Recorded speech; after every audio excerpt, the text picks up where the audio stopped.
Don't go, Dad. Please, Dad.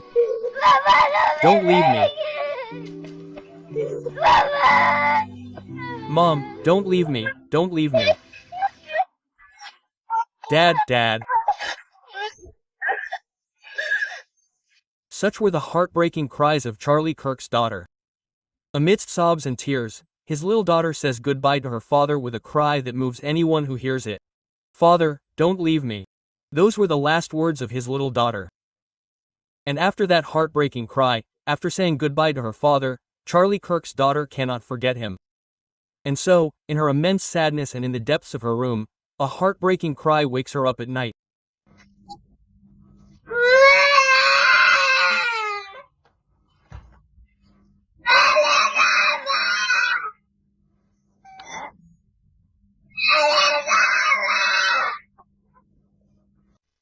"Dad, come back to me. Dad, where are you?" Her trembling voice cuts through the night like an invisible knife. It is not just any cry, it is the desperate cry of someone who still does not understand the word, goodbye. And after that innocent cry that breaks the soul, she cannot sleep peacefully. She cries inconsolably, calling for her father. The room feels too big for such a small heart. The walls seem to move closer and further away to the rhythm of his Susie's. In her bed, surrounded by dolls that no longer distract her, the little girl tightly squeezes the teddy bear that he once gave her. That doll that used to be just a toy has now become a refuge, the only way to hug him when his absence becomes unbearable. The silence of the early morning is broken by her broken words. "Daddy, why don't you come?" she whispers with swollen eyes shining with tears. Every night, before going to sleep, he used to come into the room, adjust the sheets, kiss her forehead and say, "Sleep peacefully, princess. I'm here." Quote. That routine was her safe world, the certainty that nothing bad could happen to her. But now the door remains closed. No one enters, no one calls her princess, no one protects her. An adult's pain has words. A 3-year-old's only has tears. And that cry is so pure, so heartbreaking that it pierces the soul of anyone who hears it. Dad cries with a broken voice. He rolls around in the sheets, his little feet pounding the bed. He gets up, jumps down, and runs to the door. He opens it with trembling little hands and sticks his head out into the dark hallway. Maybe he's coming, maybe he's hiding. He thinks about his innocence. But the hallway only responds with silence. A cruel, endless silence. He walks back slowly, dragging his steps. The stuffed animal falls from his hands, but he doesn't even have the strength to pick it up. He climbs back into bed, pulls the blanket up to his nose, and in a weak voice repeats over and over again, "Dad, come back to me. Dad, come back to me." Her crying rises and falls like a tide that never stops. Sometimes she stands still with her eyes open, staring at the door as if she were waiting for a miracle, if not for the image in her mind as a child. Still on her knees, she calls out to him, touching the cold wood as if it were true, but the door doesn't close. The wind coming through the window makes the curtains dance, and in that whisper she thinks she hears an echo. "Daughter," she sits up suddenly, her little eyes moist with hope. "Dad," she asks the air. Silence again. And that silence weighs more than any answer. She sinks back into bed, curled up, trembling as if the whole world were collapsing around her. In her innocence she thinks that maybe Dad is angry, that maybe she did something wrong. "Dad, don't be mad at me. Come," she murmurs between sighs. The purity of those words is a direct blow to the heart, because she doesn't know the truth. She doesn't know that Dad will never return. She only feels abandonment, loneliness, emptiness. The hours pass, but the girl doesn't sleep. Her tears form little rivers on the pillow. Her breathing is ragged, and every time she closes her eyes, she opens them again, searching for someone who is no longer there. Dawn arrives. Light slowly enters through the window, revealing the wet trail of tears on the sheet. The little girl is exhausted, her eyes puffy, hugging her stuffed animal as if it were a life preserver in the middle of a dark sea. In her sleep she still mumbles, "Daddy, don't leave me. Daddy, come back to me." And that murmur, That weak song in the middle of the silence is more painful than any scream. It is the innocent voice of a daughter who doesn't understand why her world has shattered. That the man who called her princess no longer opens the door to her room. The first night after the funeral became an indescribable torment. The emptiness ceased to be a concept. Now it was real, palpable, like a shadow clinging to every corner. The 3-year-old girl cried inconsolably, calling out to her father, waiting for answers that would never come. And the echo of her crying, that innocent plea from Daddy, comes back to me. It became a lament that no human heart could hear without breaking. The morning dawned bright, but inside the house there was a heavy, still air. It was as if time had stopped since that day when the laughter of a strong and loving man was silenced forever.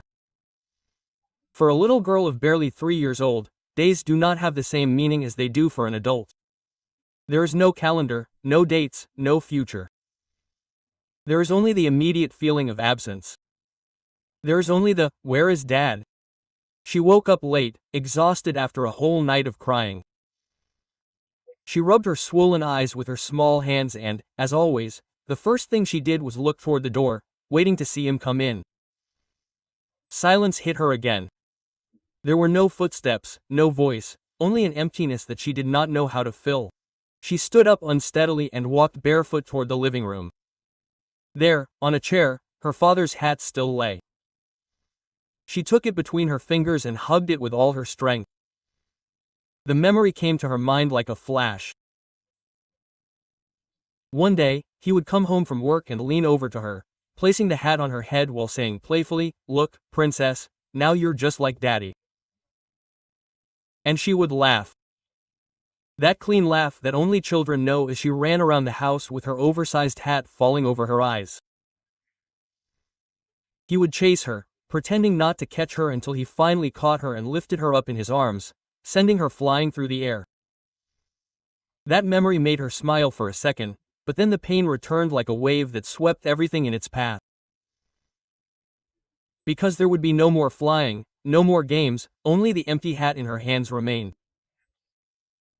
She curled up on the floor, hugging the object as if it were a piece of her father, and with a trembling voice she called out to him again. "Daddy, I want to play with you again." Innocence is cruel when it meets death, because the little girl still waits for answers. She still believes that if she cried enough, he would come back. Her memories mixed with her hope, and that turned her pain into an endless circle.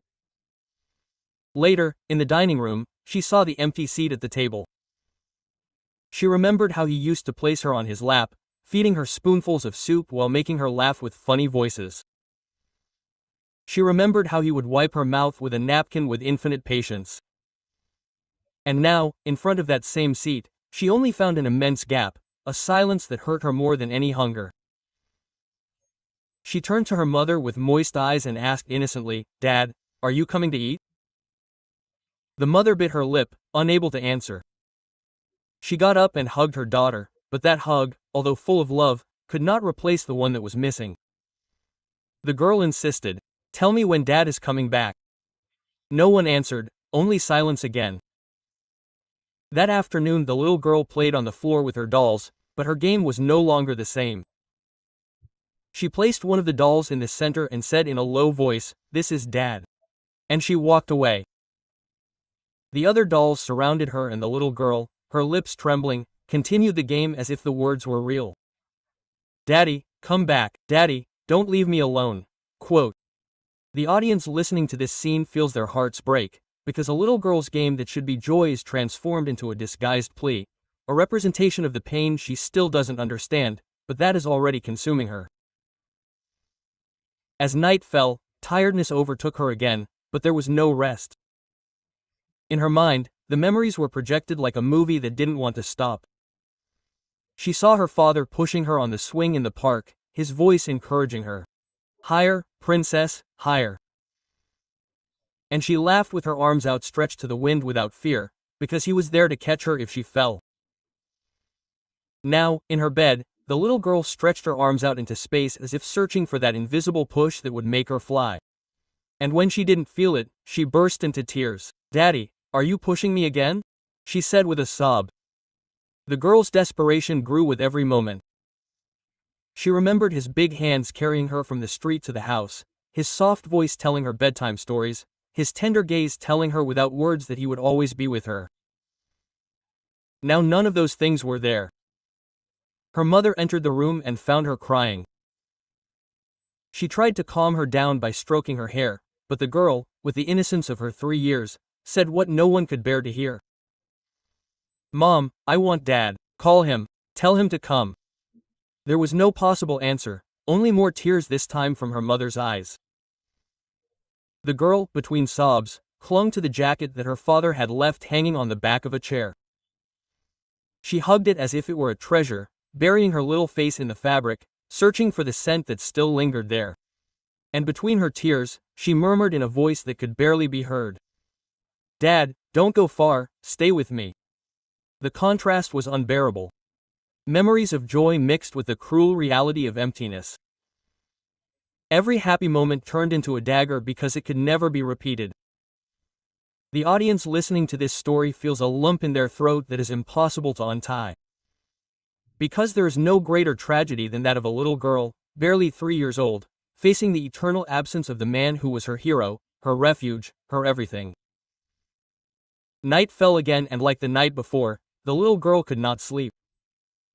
Between dreams mixing memories and pleas, she kept calling him. "Dad, come tell me a story. Dad, don't leave me alone." And those simple and pure words were like daggers to all who heard them. Because each syllable had the strength of a broken love, of a life that at such a young age had already learned the weight of loss.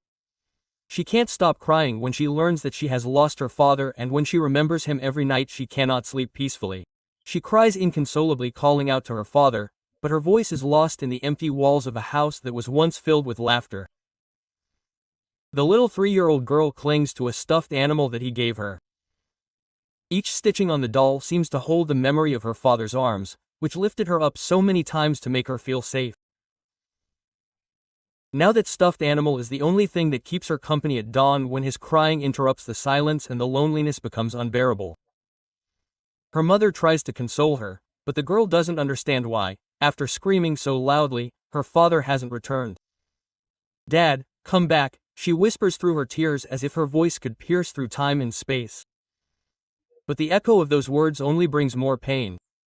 The home that used to be full of life now seems like a place that has stopped. Her father's chair remains in the same corner, untouched, as if he could sit back down at any moment. There on the table is still a glass that he used in his last days, and the girl points to it with her little fingers, convinced that as long as those things are there, her father is still alive somewhere nearby. The confusion of a 3-year-old girl is devastating. Her innocent mind cannot comprehend what death means. For her, her father is simply absent, and that absence becomes an endless anguish. At night, as she falls asleep with sobs, she dreams that she hears him arrive, that she sees him open the door with that smile that used to light up the house. She wakes up startled, runs to the entrance, and disappointment hits her hard when she discovers that no one is there. The broken mother also watches as her daughter carries a pain so great that not even the adults know how to explain it. The girl hugs his chest, burying her face in tears, repeating over and over, "Where's Dad?" That question resonates like an unbearable echo in everyone's heart, because the answer is too hard for such a young child.